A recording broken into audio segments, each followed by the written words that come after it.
24 மணி நேரத்தில் எப்போது வாய்ப்பு கிடைத்தாலும் எந்த செயலில் இருந்தாலும் சாட்சியாளரை கவனியுங்கள். சாட்சியை கவனிப்பதன் 2 விளைவுகள் இருக்கும். செயல் மெதுவாகும், செய்பவர் பலவீனமாகும். மேலும் சிந்தனை மற்றும் அறிவு குறைய ஆரம்பிக்கும். சிந்தனைகள் அமைதியாகும், அறிவின் குழப்பம் நிறுத்தப்படும். இது சிறிய ஒரு முயற்சி மாத்திரம். சுவாசத்தை மட்டும் கவனியுங்கள். சுவாசம் உள்ளே சென்றது, வெளியே வந்தது. சுவாசம் உள்ளே சென்றது, வெளியே வந்தது. அதையே கவனியுங்கள்.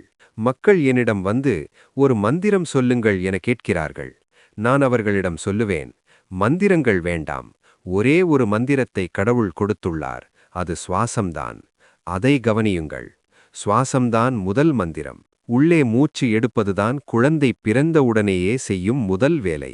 மனிதன் இருக்கும்போது செய்யும் கடைசி வேலை கூட மூச்செடுப்புதான். வாழ்வு முழுவதும் சுவாசால் சூழப்பட்டிருக்கிறது. பிறந்து உடனே செய்யும் முதல் வேலை அது மூச்சு. அது முதன்மையான செயல். நீங்களும் மூச்செடுப்பதன் மூலம் செயல்படுகிறீர்கள். அதுக்காகவே நீங்கள் மூச்சை கவனித்தால் முதலில் செய்யப்பட்ட அந்த செயலை அடையலாம். பிறக்கும் முன்பு இருந்த வாழ்வை நீங்கள் அறிந்து கொள்ள முடியும். மூச்சை கவனிப்பதில் திறன் பெற்றால் இறப்பு உடலுக்கு மட்டும் சம்பந்தப்பட்டதே என்று புரியும், மூச்சுக்கு அல்ல. நீங்கள் மூச்சிலிருந்து வேறுபட்டவர். புத்தர் இதை பற்றி நிறைய பேசினார். ஜோரிட்டு சொல்லினாங்க, ஆனாபானசதி யோகம், சுவாசம் வரும்போதும் செல்லும்போதும் கவனிப்பதை பற்றிய யோகம்.